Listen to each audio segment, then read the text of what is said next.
Bonjour, très chers étudiants.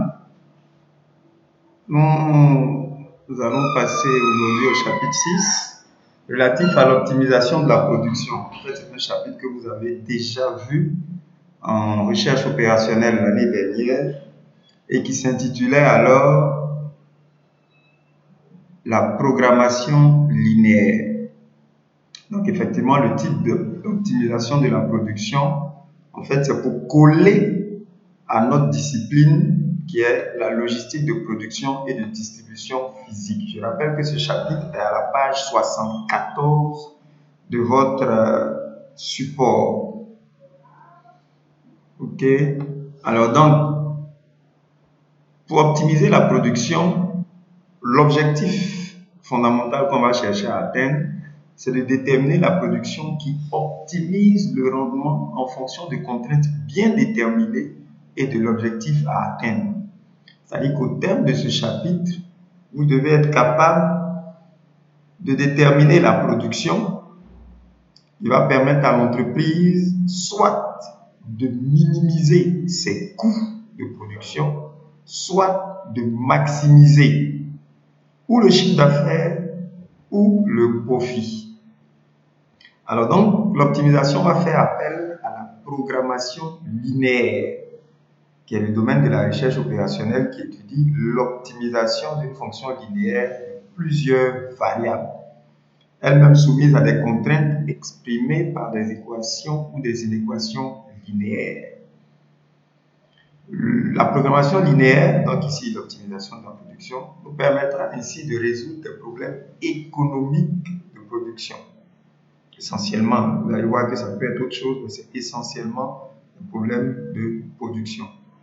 Maximiser le chiffre d'affaires ou la marge brute ou minimiser les coûts de production compte tenu de contraintes de production matérialisées par des équations ou des inéquations linéaires. Alors le premier élément que nous allons chercher à faire pour atteindre cette optique de programmation linéaire, c'est de formaliser le programme linéaire. En d'autres termes, le mettre en équation. Il s'agit de réaliser la transcription mathématique d'un problème d'ordre économique, technique et ou financier. Pour y parvenir, il faut, dans un premier temps, choisir les variables de décision de façon précise et convenable. Ces variables désignent les quantités sur lesquelles il faut agir lors d'un approvisionnement ou d'un processus de production en vue d'atteindre l'objectif que l'on s'est fixé. Donc, les variables vont représenter des quantités. Il faut les choisir. Généralement, c'est X, Y, Z dans la plupart des cas. Première étape, donc. Deuxième étape de formalisation, il faut écrire les principales relations entre ces variables. Ces relations sont en général fournies par l'énoncé lui-même. Donc, quand vous allez lire votre énoncé, vous allez voir qu'à un moment donné, il y a des limites, des seuils qui représentent donc ce qu'on appelle les contraintes. Ces limites, ces seuils-là, il va falloir en tenir compte pour les calculs que nous aurons à faire. On est d'accord? Donc, quand vous prenez un sujet, vous allez le lire et vous rendre compte à un moment donné qu'il y a soit des disponibilités qui sont présentées, donc on ne doit pas les dépasser, soit alors on aura affaire à des besoins qui sont manifestés, donc on ne doit pas aller en deçà, en dessous de ces besoins. Voilà les deux types généralement de contraintes que nous avons. Des contraintes de disponibilité ou des contraintes relatives à des besoins. Troisième étape, lorsqu'on a matérialisé les contraintes, la troisième étape de cette formalisation va consister à écrire la fonction de production, qu'on appelle également fonction économique. C'est la fonction qui traduit l'objectif qui est visé. Voilà pourquoi on parle également de fonction objectif par rapport donc à l'objectif qui est visé. Cela permet de traduire généralement les objectifs. Il peut s'agir soit d'un chiffre d'affaires qu'on doit donc maximiser, soit d'un coût qu'on va devoir minimiser. Donc ici, il s'agit de voir en quelque sorte combien l'entreprise va gagner au total pour cette production, ou bien combien ça va lui coûter en définitive.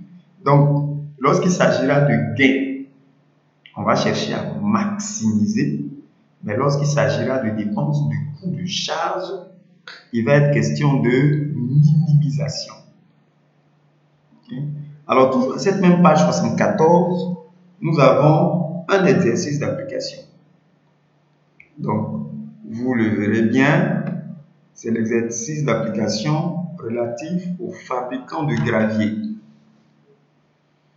Donc, lorsque vous lisez le sujet, on nous dit que le fabricant de gravier produit deux catégories de gravier, le grossier et le fin.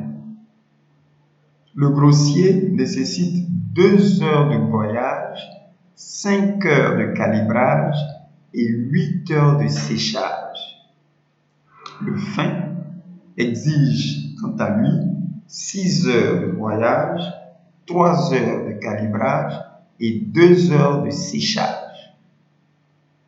Le fabricant dispose de 36 heures de broyage, 30 heures de calibrage et 40 heures de séchage. La marge est de 4 000 francs CFA par unité de gravier grossier et de 5 000 francs CFA par unité de gravier fin. Le travail à faire est donc de formaliser le problème posé par un programme linéaire s'il est question de maximiser la marge du fabricant. Voilà donc l'exercice d'application que vous avez donc à la fin de la page 74. Je rappelle que pour formaliser, vous avez les éléments juste au-dessus de l'exercice. Il faut d'abord choisir les variables. Alors, le choix des variables va se faire en fonction de ce qui est fabriqué, ce qui est présenté. Et quand on lit le sujet, on voit qu'il y a deux produits qui seront confectionnés, le gravier grossier et le gravier fin. Donc, pour le choix des variables, il serait logique, nous en sommes à la résolution, il serait logique de prendre X qui va représenter la quantité de gravier grossier à produire et Y qui va représenter la quantité de gravier fin à produire. Donc on a X, quantité de gravier grossier à produire, et Y, quantité de gravier fin à produire. Nous allons passer au deuxième élément de formalisation, l'expression des contraintes. On rappelle que la contrainte, c'est une limite. Quand on lit le sujet, on voit que le fabricant est limité ici par des disponibilités. On dit qu'il dispose de 36 heures. C'est une disponibilité parce qu'il ne peut pas aller au-delà des 36 heures. Donc, le temps de broyage va constituer une contrainte, ainsi que le temps de calibrage et le temps de séchage. Donc, à ce niveau, et pour bien présenter les choses, nous allons utiliser un tableau. Nous allons utiliser un tableau. Dans la première colonne de ce tableau, nous allons matérialiser les contraintes. Donc, Sur la deuxième ligne de cette première colonne, on aura le temps de broyage. Juste après le temps de broyage, la ligne suivante, on aura le temps de calibrage. Et en dessous du temps de calibrage, on aura le temps de séchage. Donc, on a une colonne qui est matérialisée par des contraintes sur la première ligne. Ensuite, le temps de broyage, le temps de calibrage et le temps de séchage. Sur la deuxième colonne de ce tableau, nous aurons donc sur la première ligne une unité de gravier grossier. Sur la deuxième ligne, on aura donc le temps de broyage pour une unité de gravier grossier. Et quand vous lisez l'énoncé, cela correspond à 2 heures. Donc sur la deuxième ligne de la deuxième colonne, on aura 2 heures. Sur la troisième ligne de cette deuxième colonne, on aura 5 heures. Et sur la dernière ligne, nous aurons 8 heures. Ensuite, troisième colonne. La première ligne de cette troisième colonne sera matérialisée par une unité de gravier fin. Donc, on va donner les éléments qui permettent ou qui composent une unité de gravier fin. Donc, sur la deuxième ligne de cette colonne, nous aurons 6 heures. Ça fait donc 6 heures de broyage pour une unité de gravier fin. Sur la ligne en dessous, nous aurons 3 heures. Ce qui fait 3 heures de calibrage pour une unité de gravier fin.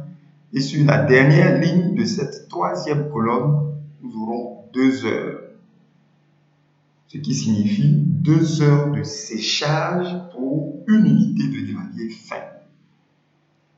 Et la quatrième et dernière colonne de ce tableau matérialisant les contraintes sera représentée par les disponibilités.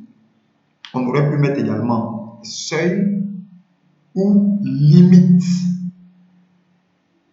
Alors, sur la deuxième ligne, on a donc la disponibilité pour le temps de broyage. Et cette disponibilité, elle est de 36 heures. Donc, juste en dessous de disponibilité, donc sur la deuxième ligne de cette quatrième colonne, nous allons marquer 36 heures. Sur la troisième ligne de cette dernière colonne, nous inscrivons 30 heures. Parce qu'on a 30 heures de disponible pour le calibrage. Et enfin, sur la dernière ligne de cette quatrième colonne, nous allons marquer 40 heures. Parce qu'on a effectivement 40 heures de séchage comme disponibilité. Voici le tableau des contraintes achevé. Nous allons passer maintenant à la fonction économique qui est le dernier point de cette formalisation du problème énoncé. Alors, il est question ici, le sujet l'a dit, de maximiser la marge du fabricant. Donc là, c'est au niveau du travail à faire que nous allons repérer l'objectif qui est visé. Mais je rappelle déjà que le fait de parler de marge induit automatiquement, induit systématiquement la maximisation. Parce qu'une marge ou un chiffre d'affaires va être maximisé alors qu'un coût va être minimisé. Donc ici, quel est l'objectif qui est visé? Il s'agit pour l'entreprise, l'employeur, de maximiser le chiffre d'affaires, donc ici la marge. Donc on aura Z, max Z égale 4000 X plus 5000 Y. Voilà donc, très chers étudiants, la formalisation d'un problème de maximisation en ce qui concerne l'optimisation de la production. Je vous remercie.